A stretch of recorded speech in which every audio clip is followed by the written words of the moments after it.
வணக்கம். நான் டாக்டர் ஸ்ரீனிவாசன், எலும்பு மூட்டு சிகிச்சை மருத்துவர், ஸ்ரீனிவாசா மருத்துவமனை, நாகர்கோயில்.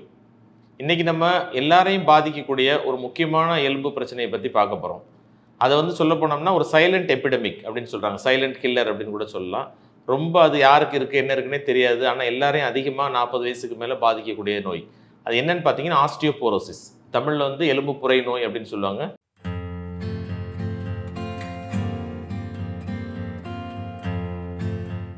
சாதாரண லாங்குவேஜில் சொல்லணும்னா எலும்பு தேய்மானம் அப்படின்னு சொல்லுவாங்க. ஸோ எலும்பு தேய்மானம், மூட்டு தேய்மானம் அப்படிங்கிறதுலாம் கொஞ்சம் டிஃப்ரெண்ட். எலும்பு தேய்மானம் அப்படின்னா என்ன அர்த்தம்னு சொன்னோம்னா, இந்த ஆஸ்டியோபோரோசிஸ்னால் நம்ம எலும்பினுடைய அடர்த்தி குறையுது. நம்ம எலும்பு நமக்கு 20 வயசில் 30 வயசில் நல்லா ஸ்ட்ராங்காக இருக்குது. அந்த எலும்பு நாளடைவில் கொஞ்சம் கொஞ்சமாக அதில் உள்ள மினரல்ஸ் குறைஞ்சு, கால்சியம் கண்டென்ட் குறைஞ்சு, அந்த எலும்பு அடர்த்தி குறையக்கூடிய ஒரு நோய்க்கு பேர் தான் என்னது ஆஸ்டியோபோரோசிஸ் அப்படிங்கிறது. இது நம்ம கேஷுவலாக சொல்லணும்னா எலும்பு தேய்மானம் அப்படின்னு சொல்லுவாங்க. ஸோ இந்த ஆஸ்டியோபோரோசிஸ் ஏன் இம்பார்ட்டன்ட் அப்படின்னு பார்த்தோம்னா, உலகம் ஃபுல்லாக இருக்கக்கூடிய மக்கள் ஒரு 40 வயசு 50 வயசுக்கு மேலே எஸ்பெஷலி லேடிஸ்க்கு அதிகமாக இந்த நோய் பாதிக்குது. இந்த நோய் பாதிக்கிறனால நமக்கு 50 வயசுக்கு மேலே எலும்பு வலிகள், குறுக்கு வலி, இடுப்பு வலி, மூட்டு வலி, இந்த மாதிரி பலவிதமான வலிகள் ஏற்படுது. தப்பித்தவரை கீழே விழக்கூடியவங்களுக்கு பார்த்தீங்கன்னா மணிக்கட்டுலேயோ இடுப்புலையோ முதுகெலும்புலையோ ஃப்ராக்சர் ஏற்படுது. ஸோ இந்த மாதிரி உள்ள காரணங்கள்னால தான் இந்த எலும்பு புரை அப்படிங்கிற ஆஸ்டியோபோரோசிஸ் ரொம்ப இம்பார்ட்டண்ட்டாக நம்மளால் பேசப்படுது. சரி, இந்த ஆஸ்டியோபோரோசிஸ் யாருக்கெல்லாம் வருது, எதனால் வருது அப்படின்னு பார்த்தோம்னா, நம்பர் 1 காரணம் வயசு. வயசு ஒரு 40 வயசுக்கு மேலே போகும்போது ஆட்டோமேட்டிக்காகவே நம்மளுடைய போனுடைய அந்த குவாலிட்டி குறைஞ்சு அந்த மினரல் கொஞ்சம் கொஞ்சமாக குறைய ஆரம்பிக்குது. ஸோ இது ஏஜ் ரிலேட்டட் அப்படின்னு சொல்லலாம். ரெண்டாவது பார்த்தோம்னு பார்த்தீங்கன்னா women more prone for osteoporosis. அதாவது பெண்களுக்கு தன்னாலேயே அந்த மாதவிடாய்க்கு அப்புறம் வரக்கூடிய போன் லாஸ் அந்த ஆஸ்டியோபோரோசிஸை காஸ் பண்ணுது. ஸோ இது ஒரு முக்கியமான காரணம் பெண்களாக இருக்கக்கூடியது. அதுக்கப்புறம் முக்கியமாக பார்த்தீங்கன்னா மிகவும் வெயிட் கம்மியாக இருக்கவங்க. ஆக்சுவலாக நம்ம எல்லோரும் என்ன நினைப்போம்னா ஒல்லியாக இருக்க ஆளுகளுக்கு எலும்பு ஸ்ட்ராங்காக இருக்கும் அப்படின்னு. ஆனால் அப்படி கிடையாது.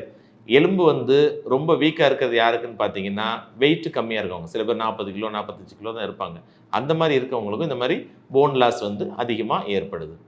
அடுத்த காரணம்னு பார்த்தீங்கன்னா ஹார்மோன்ஸ். சில பேருக்கு ட்ரீட்மெண்ட்டுக்கு ஸ்டீராய்டு அந்த மாதிரி சில ஹார்மோன்ஸ் எடுப்பாங்க.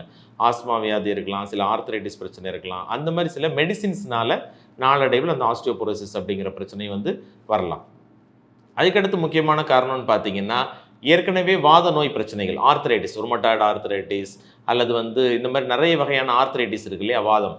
அந்த மாதிரி ஆர்த்தரைட்டிஸ் நோயினால் பாதிக்கப்படுறவங்களுக்கு இயற்கையிலே அந்த போன் டென்சிட்டி கம்மியாகி அது ஆஸ்டியோபோரோசிஸ் தான் நாளடைவில் அதிகமாக மாறுது.